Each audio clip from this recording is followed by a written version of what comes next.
Ben şuxeyen gülüren o demeyim, bəs nə deyim?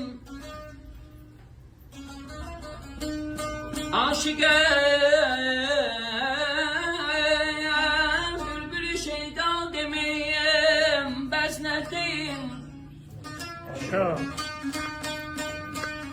Mən əgər eşqdə məzlum deyiləm, bəs nətiyəm? Sevdiyim dilbərə Leyla demeyim, bəs nə deyim? Eşqdəyəm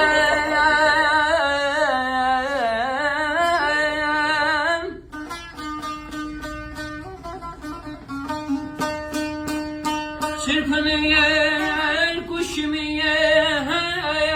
gördükçe könül. Ben bu divaneliye Osman demeyim, bəs nə deyim? Bu güzellik, bu letafet sende var güzelim. Sənə dildən də əla demeyim, bəs nə deyim?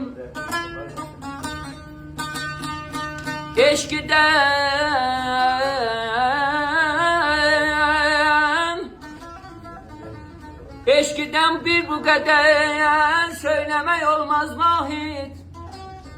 Ben bu məzlumluğa sevda demeyim, bəs nə deyim? Aman aman aman, can.